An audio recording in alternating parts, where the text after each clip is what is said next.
یعنی اگر ہم نجات چاہتے ہیں اپنے غموں سے، اپنی مشکلوں سے، بیماری سے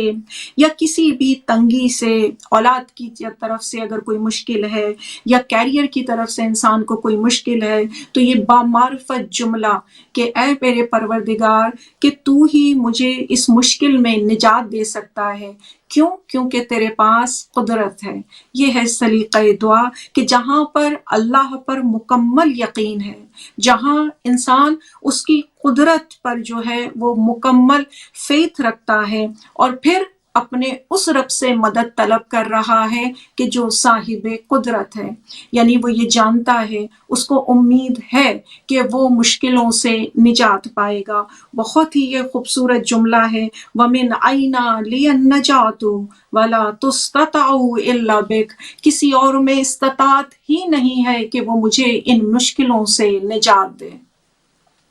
اس کے بعد جب یہ دعا آگے بڑھتی ہے تو اس میں ہے کہ امام ایک ہی سانس میں یا ربی یا ربی یا ربی یا ربی یا ربی یا ربی یا رب، جب تک سانس نہ ٹوٹے تو یا ربی یا رب کہتے رہتے تھے۔ اس طرف بھی متوجہ کر رہے ہیں کہ جب تک یہ سانس کی ڈور باقی ہے، انسان کو اپنے اللہ کو یاد رکھنا چاہیے، اپنے رب کو، اپنے پروردگار کو، اپنے رازق رب کو، رحمان اور رحیم پروردگار کو، اس کو ہمیشہ یاد رکھنا چاہیے۔ اگر اس سے ناطہ ٹوٹ گیا تو سمجھو یہ زندگی جو ہے وہ ختم ہو گئی۔ اور پھر یہ معرفت رب کے حوالے سے ایک بہترین الفاظ ہیں کہ جب ہم اپنے پروردگار عالم کو رب کہتے ہیں، کیوں کہ جب پروردگار کو یا ربی یا ربی یا رب کہہ کر پکارا جاتا ہے تو امام فرماتے ہیں کہ اللہ کی طرف سے جواب آتا ہے، لبیک یا عبدی، میں حاضر ہوں میرے بندے، بتا تجھے کیا چاہیے۔ تو ربی جب ہم کہتے ہیں، جیسے اللہ رزاق بھی ہے، اللہ کریم بھی ہے، اللہ رحمان بھی ہے، اللہ رحیم بھی ہے، اللہ عالم بھی ہے، اللہ خبیر بھی ہے، لیکن یہ اس کی مختلف صفتیں ہیں۔ جب ہم اس کو رزاق کہتے ہیں تو ہم اس کی رحمانیت کا اقرار نہیں کر رہے ہیں یا اس کا اظہار نہیں کر رہے ہیں یا اس کو رحمان کہہ کر نہیں پکار رہے ہیں۔ تو یہ جو لفظ رب ہے یہ اتنا خوبصورت لفظ ہے کہ اس میں اللہ تعالیٰ کی تمام صفتیں موجود ہیں۔ جب میں نے اس کو یا ربی کہہ دیا تو میں اس کو یا رزاقو بھی کہہ رہی ہوں، یا قیومو بھی کہہ رہی ہوں، یا حیو بھی کہہ رہی ہوں، یا رحمان بھی، یا رحیم بھی، خبیر بھی، یا عالم کہہ کر بھی پکار رہی ہوں۔ یعنی رب میں وہ طاقت ہے کہ جس میں پروردگار عالم کی تمام صفتیں ہیں، اور جب اللہ کو یا ربی کہہ کر پکارا جاتا ہے تو پھر جواب آتا ہے کہ مانگ میرے بندے تجھے کیا چاہیے۔ تو یہ ایک چھوٹا سا جملہ ہے کہ جب بھی کوئی آپ کے دل میں حاجت ہو، یا ربی یا ربی یا ربی یا رب،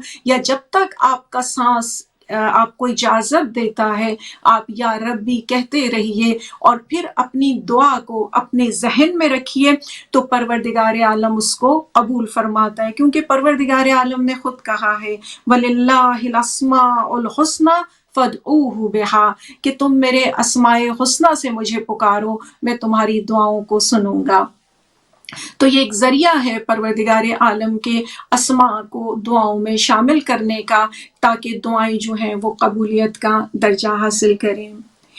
ایک اور خوبصورت جملہ کہ اگر کوئی بھی آپ کے پاس سوال ہے، کیونکہ ہم تو ہیں ہی سائل اللہ کے در کے، اور ہمارے پاس تو ہمیشہ ہی دعائیں ہوتی ہیں، ہمیشہ ہی حاجات ہوتی ہیں، کئی سوال ہوتے ہیں جو اللہ سے ہم کرتے رہتے ہیں۔ تو کوئی بھی سوال ہے تو یہ جملہ دیکھیے، اور اس میں آپ دیکھیے کہ قرینہ دعا کس طرح پر امام نے ہمیں تعلیم کیا ہے کہ کس طرح سے سوال کرنا ہے۔ آپ کا کوئی بھی سوال ہو، آپ اس جملے کے ذریعے اپنے پروردگار کے حضور پیش کر سکتے ہیں، وَالْحَمْدُ لِلَّهِ الَّذِي أَسْأَلُهُ فَيُعْطِينِي، الحمد للہ الذی اسألہ فیعطینی، حمد ہے اس خدا کے لیے جسے پکارتا ہوں، جس سے سوال کرتا ہوں تو وہ مجھے عطا کرتا ہے۔ یعنی یہاں پر بھی قرینہ ہے کہ پہلے اللہ کی حمد کرنی ہے، یہ سلیقہ جیسے ہم پہلے بات کر چکے ہیں کہ پہلے اللہ کی حمد کرو، اس کا شکر ادا کرو، اور پھر کہا کہ جب میں اس سے سوال کرتا ہوں تو وہ مجھے عطا کرتا ہے۔ یعنی اس میں پکارنے والا بھی ہے اور یہ امید بھی ہے کہ جب ہم اس کو پکارتے ہیں تو وہ ہمیں سنتا بھی ہے اور ہمیں جواب بھی دیتا ہے، اور جواب کس صورت میں آتا ہے؟ عطا کی صورت میں آتا ہے کہ جو کچھ بھی ہم نے اس سے مانگا ہوتا ہے وہ ہمیں مل جاتا ہے۔ یعنی خوبصورتی ہے یہ ہمارے رحمان اور رحیم رب کی کہ اس نے ہمیں اجازت دی ہے کہ ہم اسے پکار سکتے ہیں، اس نے ہمیں اجازت دی ہے اور ہم سے کہا ہے کہ مجھے پکارو، میں تمہاری دعاؤں کا سننے والا ہوں۔ اور اگر ایسا نہ ہوتا تو سوچئے کیا ہوتا۔ تو ہم جتنا بھی شکر ادا کریں کم ہے کہ پروردگار عالم ہمارے سوالوں کو سنتا ہے، ہماری دعاؤں کو سنتا ہے اور انہیں مستجاب کرتا ہے۔ اس کے بعد جو ایک اور خوبصورت جملہ میری نظروں سے گزرا کہ جس طرح میں نے بات کی کہ آج کل جو پینڈیمک میں ہماری صورتحال ہے بہت مغموم بھی ہیں اور تھوڑی مایوسی بھی نظر آ رہی ہے، تو اگر امید بڑھانی ہے کہ کہیں سے بھی امید بڑھ جائے، یا جو لوگ ڈپریشن کا شکار ہیں یا کوئی اور ان کے مسئلے ہیں جن کی وجہ سے وہ اداسی کا شکار ہیں، ان کے لیے دیکھیں یہ کتنا خوبصورت جملہ ہے، وَمَنَاحِلَ الرَّجَاءِ إِلَيْكَ مُتْرَعًا، اور امیدوں کے چشمے تیرے یہاں بھرے پڑے ہیں، یعنی تو منبع ہے امیدوں کا۔ وَالِاسْتِعَانَةَ مِنْ فَضْلِكَ، اور ہر امیدوار کے لیے تیرے پاس فضل ہے۔ یعنی اگر اس جملے کو پڑھا جائے تو دیکھیے کہ کس انداز سے جو ہے امام نے ہمیں سکھایا کہ اللہ سے دعا مانگی جائے امید کی۔ جب آپ انسان یعنی اداس ہو، جب اس کو لگے کہ اس کے اطراف میں کوئی بھی ایسا نہیں ہے جو اس کی مدد کر سکتا ہے، تو پھر وہ اپنے اللہ کو اس طرح پکار سکتا ہے، وَمَنَاحِلَ الرَّجَاءِ إِلَيْكَ مُتْرَعًا وَالِاسْتِعَانَةِ مِنْ فَضْلِكَ، کہ میں تجھے پکار رہا ہوں کیونکہ تو امیدوں کا سرچشمہ ہے اور تو اپنے فضل سے سب کو عطا کرتا ہے۔ یعنی یہ دعا انسان کو ڈھارس بندھاتی ہے، اس کو اس کے غم سے نکالنے میں معاون ثابت ہوتی ہے۔ اندازہ کیجئے اس جملے میں کتنی محبت ہے اپنے خدا کے لیے اور کتنی امید ہے اپنے خدا کے ساتھ کہ ایک جو ہے یعنی ڈھارس بندھی ہوئی ہے کہ وہ ہے جو میری اس غم میں جو ہے وہ مجھے نکال لے گا اور مجھے خوشیاں مل جائیں گی، یہ غم مجھ سے دور ہو جائے گا۔ اس کے بعد یعنی ہر مشکل یا مصیبت یا تکلیف جب بھی ہو اس کے لیے یہ ایک بہترین جملہ ہے، وَلِلْمَلْحُوفِينَ بِمَرْصَادِ إِغَاثَةٍ، کہ تو مصیبت زدوں کے لیے فریاد رسی کی جگہ ہے۔ یعنی کوئی بھی مصیبت، کوئی بھی آزمائش یا مشکل آئے تو یہ ایک چھوٹا سا جملہ، لیکن اس کی ادائیگی دیکھیے کہ کتنے پیارے انداز سے امام نے لفظوں کا استعمال کیا ہے کہ وَلِلْمَلْحُوفِينَ، کہ تو وہ ہے بِمَرْصَادِ إِغَاثَةٍ، کہ مصیبت زدوں کی فریاد رسی کرنے والا ہے۔ تو کوئی بھی انسان کے اوپر مشکل آئے تو اس کی آسانی کے لیے یہ جملہ بہترین ہے۔ اور بسا اوقات ایسے ہوتا ہے کہ ہماری دین کی طرف رغبت نہیں ہوتی یا خدا کی عبادتوں کی طرف وہ رغبت نہیں ہو پاتی، اپس اینڈ ڈاؤن آتے رہتے ہیں انسان کی اسپریچولیٹی میں، کبھی تو بہت زیادہ خضوع خشوع سے ہم عبادت کرتے ہیں اور بسا اوقات 2 رکعت فجر کی نماز جو ہے وہ ہمارے لیے مشکل ہو جاتی ہے۔ تو اگر ہم اللہ کی طرف رغبت چاہتے ہیں اور ہمیں لگتا ہے کہ ہماری رغبت کم ہو گئی ہے تو یہ دیکھیے کتنا بہترین جملہ ہے یہ دعائے ابو حمزہ صومالی کا کہ وَأَنَّ الرَّاحِلَ إِلَيْكَ قَرِيبُ الْمَسَافَةِ، کہ اے تیری طرف سفر کرنے والا اپنی منزل سے بہت قریب ہو جاتا ہے۔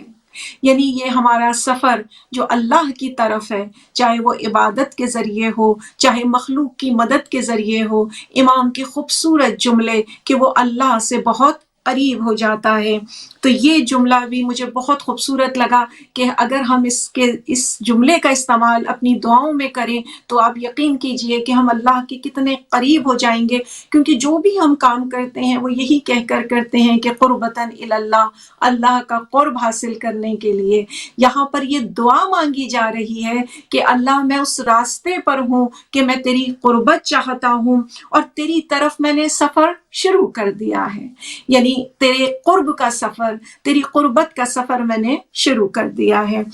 اور پھر اگر ہم اللہ کا فضل طلب کرنا چاہتے ہیں تو اس کے لیے ایک اور جملہ جو ہے وہ مجھے بہت ہی بہترین لگا، بہت ہی مختصر جملہ ہے، لیکن دیکھیے کہ سلیقہ دعا سوائے امام کے ہمیں کوئی اور نہیں سکھا سکتا تھا۔ وَأَسْأَلُ اللَّهَ مِن فَضْلِ إِنَّ اللَّهَ كَانَ بِكُمْ رَحِيمًا، کہ اللہ سے اس کا فضل مانگتا ہوں، بے شک اللہ تو بڑا مہربان اور رحیم ہے۔ یعنی سوال کیا گیا ہے فضل کا۔ دیکھیں فضل کے اندر ہر چیز ہے کہ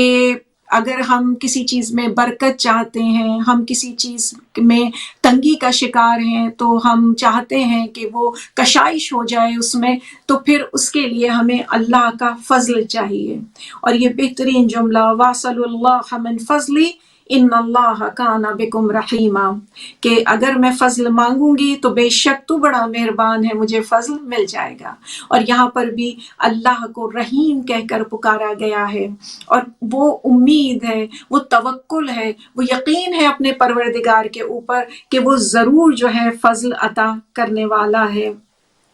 اور پھر امام کا ایک اور جملہ آگے اس کے ساتھ کنٹینیوٹی میں بہت خوبصورت ہے، وَلَيْسَ مِن صِفَاتِكَ يَا سَيَّدِي أَن تَأْمُرَ بِالسُّؤَالِ وَتَمْنَعَ الْعَطِيَّةَ، کہ اے میرے سردار یہ بات تیری شان سے بعید ہے کہ تو مانگنے کا حکم دے اور پھر عطا نہ کرے۔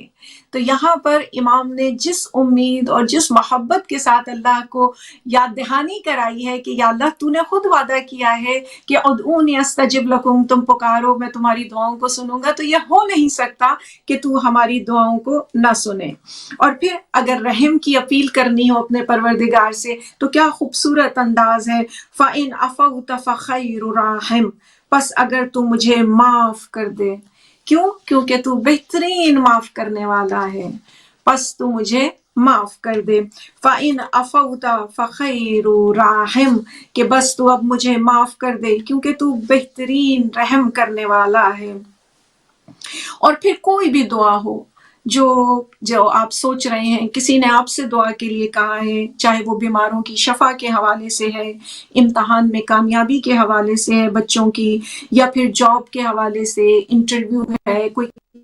بزنس ریلیٹڈ آپ کی کوئی میٹنگز ہیں، اس سے ریلیٹڈ اگر آپ دیکھیے تو یہاں پر کتنے خوبصورت جملے ہیں جو انسان اگر پڑھ کر اپنا آغاز کرے اس مرحلے کا یا اس دن کا کہ جس دن یہ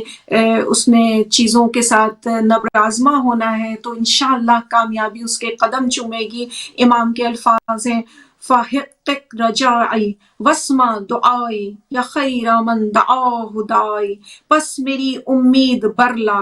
میری دعا کو سن لے، اے پکارے جانے والوں میں سب سے بہتر۔ کتنے خوبصورت الفاظ ہیں، یعنی یہ امید کہ اللہ میری دعا کو سنے گا، اور وہی ہے کہ جسے ہمیں پکارنا چاہیے۔ اور پھر اگر کوئی خطا ہو جائے، کوئی غلطی ہو جائے اور ہم نادم ہو جائیں تو اس کا انداز امام نے کیا سکھایا ہے کہ اس کی بڑائی کو یاد کرو، اور اس کی یاد کرو کہ اس کی رحمت جو ہے اس کے غضب پر حاوی ہے۔ کچھ جملوں کے استعمال سے جو ہے تم اپنی خطاؤں کی معافی مانگ سکتے ہو۔ امام فرماتے ہیں وَأَحْكَمُ الْحَاكِمِينَ وَأَكْرَمَ الْأَكْرَمِينَ سَتَّارُ الْعُیوب غفار الذنوب علام الغیوب، کہ سب سے بڑا حاکم ہے تو، سب سے زیادہ کرم کرنے والا ہے،